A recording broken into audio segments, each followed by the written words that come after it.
आज आपण parts of speech मधील एक महत्त्वपूर्ण भाग म्हणजे नाउन्स हा भाग शिकणार आहोत. आपण शरीर जर पाहिलं तर शरीरामधील जे महत्त्वाचा जो घटक असतो म्हणजे आत्मा. आत्मा हा भाग म्हणजे आपण टेन्स शिकलेलो आहोत. आज शरीराचे सर्व घटक जे आहेत ते म्हणजे पार्ट्स ऑफ स्पीच मधील पहिला जो घटक आहे तो म्हणजे नाउन्स हा भाग शिकणार आहोत. प्रत्येकाची असलेली प्रकार, त्यांच्या डेफिनिशन्स, त्याचे एक्झाम्पल्स आपण या ठिकाणी या लेक्चरमध्ये आज पाहणार आहोत. जो पहिल्यांदा आपण नाउनची डेफिनेशन मराठी आणि इंग्रजीमध्ये दिलेली आहे ती प्रथमतः पाहू. A word that is the name of a thing, N idea, a place or a person. एखाद्या गोष्टीला, कल्पनेला, स्थळाला किंवा व्यक्तीला दिलेल्या नावाला नामाशी म्हणतात. म्हणजे आज नामाची व्याख्या या ठिकाणी अशी आहे की एखाद्या गोष्टीला, कल्पनेला, स्थळाला किंवा व्यक्तीला दिलेल्या नावाला नामाशी म्हणतात. आता त्याचे प्रकार पाहूया.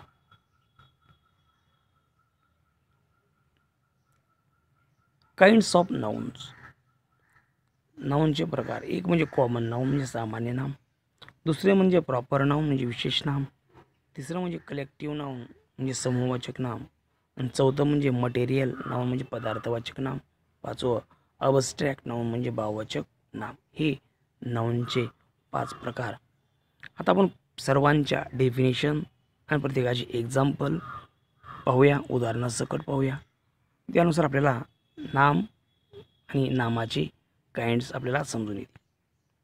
पहिला जो प्रकार आहे म्हणजे तो कॉमन नाउन. कॉमन नाउनचे आपण काय करू, डेफिनेशन पाहूया. Common noun means generic name for person, place or thing. साधारणपणे एखाद्या व्यक्तीला, वस्तूला आणि किंवा पदार्थाला साधारणपणे जे नाव असतं त्याला काय म्हणायचं, कॉमन नाउन. एकाच प्रकारच्या सर्व व्यक्तींना, प्राण्यांना, वस्तूंना, ठिकाणांचे सर्वसाधारण नाव असतं त्यांना सामान्य नामाशी समजत नाही. टीप काय सांगते, एकवचन नामाच्या अगोदर ए यंद उपपद लावावे, कारण ते एकवचनी असतील तर ए यंद वापर करायचा, आणि जर एकवचनी असेल तर त्या उपपद लावायची गरज नाही. या ठिकाणी व्यक्ती आहे, ते व्यक्ती आहे सर्वसाधारण, त्याचं तो कोण आहे, अ मॅन आहे. त्या ठिकाणी या ठिकाणी एलिफंट आहे, ॲन एलिफंट आहे. या ठिकाणी द सन सूर्य आहे. या ठिकाणी काय दिसते, अ रिव्हर, रिव्हर दिसते म्हणून अ रिव्हर. जे आपल्याला प्रत्यक्ष दिसतंय, वनस्पती असेल, प्राणी असेल, ते प्राणी आहेत एका जाती, पण त्याला जर नाव, विशेष नाव घेतलं त्याला वेगळा नाऊनचा भाग येतो. A mountain. आता काही अजून उदाहरणं पाहूया. A tree, a river, a game, a school, a pen, a fan, a cat, a building, a city, a college. एक कॉमन नाउन. जर कॉमन नाउन जर व्यवस्थित समजून घ्यायचं असेल तर प्रॉपर नाउन पाहणं गरजेचं आहे. आपण प्रॉपर नाउन पाहूया. प्रॉपर नाउनची definition. This is a noun that name specific people, place, thing or idea. कॉमनमध्ये आपण काय शिकलो की एखादं झाड आहे, सर्वसाधारण नाव आहे, सामान्यपणे नाम आहे, त्याला आपण कॉमन नाउन. परंतु त्या साधारण असलेल्या व्यक्तीला जे नाव दिलं जातं, साधारण वस्तूला, व्यक्तीला, प्राण्यांना जे नाव दिलं जातं त्याला म्हणायचं प्रॉपर नाउन. एखाद्या विशिष्ट व्यक्तीच्या, प्राण्याच्या, ठिकाणाच्या, वस्तूच्या नावाला विशेष असे नाव दिलं जातं. आता जे उदाहरण बघितल्याशिवाय प्रॉपर नाउन आणि कॉमन नाउनला फरक कळणार नाही. आपण हे जे गेल्या वेळेस पाहिलं होतं, म्हणजे कॉमन नाउनमध्ये पाहिलं होतं की हा व्यक्ती कोण आहे, सामान्यपणे अ मॅन आहे. परंतु त्या व्यक्तीला जर आपण नाव दिलं, काय नाव दिलं, राम, म्हणजे अ मॅन हे काय झालं, कॉमन, आणि प्रॉपर नाउन काय आलं, राम. त्यानंतर आपण ही दिसती काय, अ रिव्हर, ही कॉमन आहे आणि त्याला आपण नाव दिलं गंगा रिव्हर. काय पर्वत आहे, अ माउंटन, त्याला नाव दिलं हिमालया माउंटन. अशाच पद्धतीने आज काय कॉमन नाऊन आणि प्रॉपर नाऊनमध्ये आपण कंपॅरिझन करूया. बॉय आहे त्या बॉयला नाव दिलं आपण राम, गर्लला सीता, ट्री काय Apple tree, mango tree, banyan tree. School वेगवेगळ्या प्रकारचे स्कूल आहेत. प्रत्येक आपण या ठिकाणी उदाहरण घेतले. नवीन माध्यमिक विद्यालय रोहकल. पेन वेगवेगळ्या प्रकारचे पेन आहेत. आपण पहिलं उदाहरण काय घेतलं, बॉल पेन. गेम अनेक प्रकारचे आहेत, क्रिकेट, खो खो, कबड्डी, वॉटेवर. परंतु या ठिकाणी उदाहरण घेतलं गेम क्रिकेट. अशाच पद्धतीने आपण आता पुढचा प्रकार जो आहे तो म्हणजे कलेक्टिव्ह नाऊन. कलेक्टिव्ह नाऊनलाच काय म्हणतात मराठीमध्ये, समूहवाचक. आपण त्याची डेफिनेशन्स पाहूया. Collective noun is a name for a collection or number of people or thing.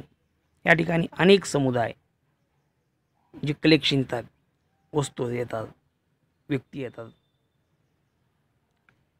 एका जातीची किंवा समान असणाऱ्या व्यक्ती किंवा वस्तू यांच्या समुदायाला किंवा समुदायवाचक नामाचे म्हणतात. पण त्या ठिकाणी एकाच जातीचे येणं गरजेचं आहे. अनेक एकाच प्राणी एकत्र झाले, एकत्र गट्टा तयार झाला आणि त्या गट्ट्याला आपण एक प्रकारचं नाव देतो. म्हणजे अनेक खेळाडू जर एकत्र आले, खेळाडू पण क्रिकेटमधील एकत्र आले, त्यांना काय नाव दिलं आपण, टीम नाव देऊ.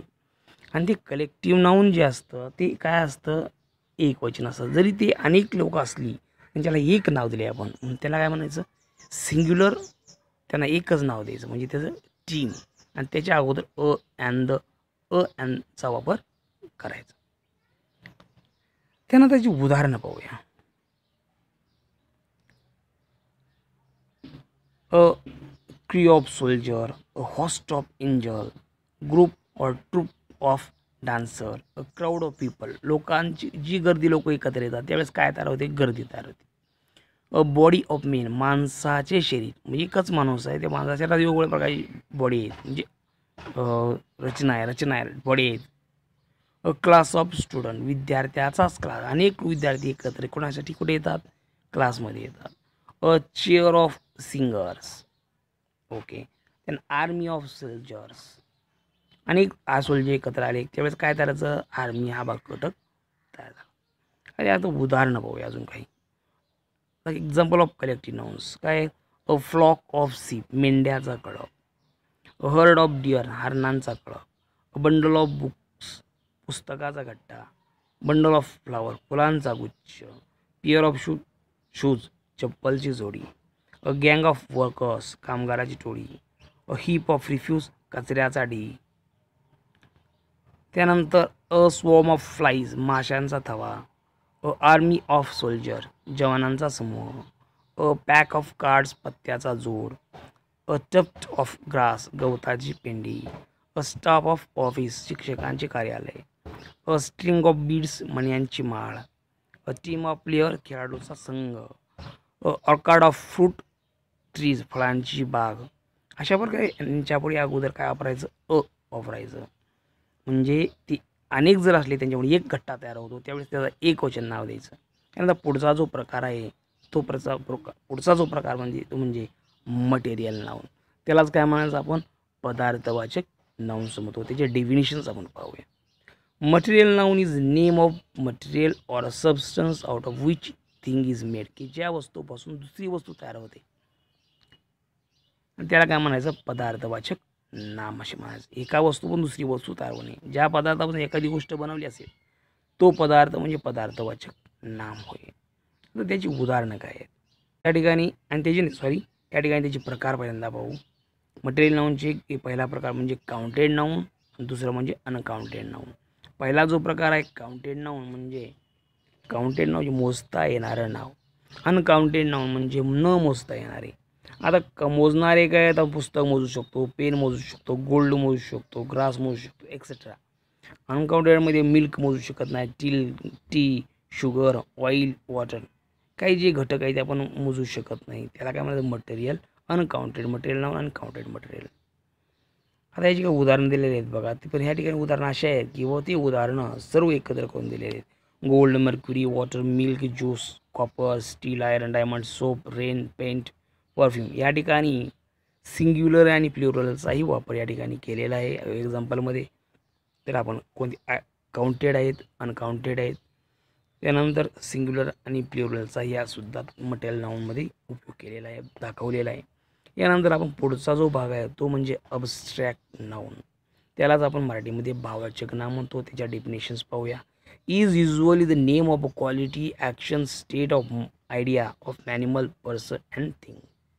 ज्या वस्तूंना आपण पाहू शकत नाही किंवा स्पर्श करू शकत नाही, परंतु मनाने मात्र कल्पना करू शकतो, याला भाववाचक नाम असे म्हणतात. भाववाचक नाम म्हणजे आपण याच्या अगोदरचे नाम पाहिले, परंतु त्या नाऊनमध्ये आणि ह्या नाऊनमध्ये फरक काय आहे.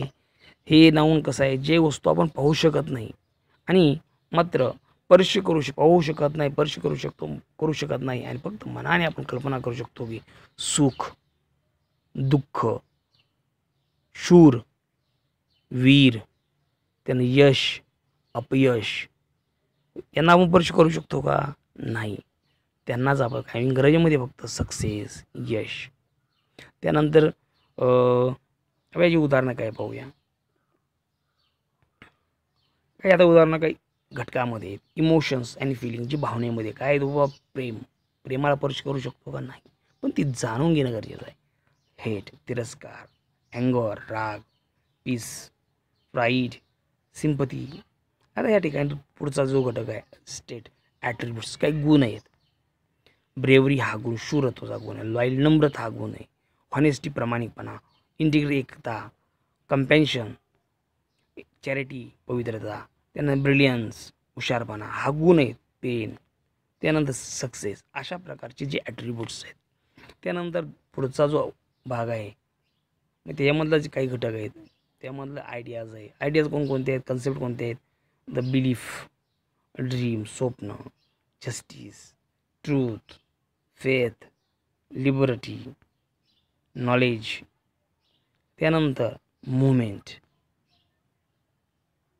मुवमेंट म्हणजे स्थिती, काय बाबा, प्रोग्रेस, प्रगती. Education, hospitality, leisure, trouble, friendship, relaxation. आता फॉर्मिंग अबस्ट्रॅक्ट. अशा प्रकारचे काही जे घटक आहे ठिकाणी दिलेले आहेत. परंतु हे जे घटक आहेत, हे जे घटक आपण क्रियापदावरून, एखाद्या विशेषणावरून आपण नाऊन तयार करू शकतो. त्यासाठी लागणारे जे घटक आहेत या ठिकाणी दिले बघा. Nouns with the following suffixes are often abstract. म्हणजे जे क्रियापदाला, विशेषणाला आपण जे काही शब्द जोडले असतात त्यापासून आपल्याला नाऊन बनवता येते.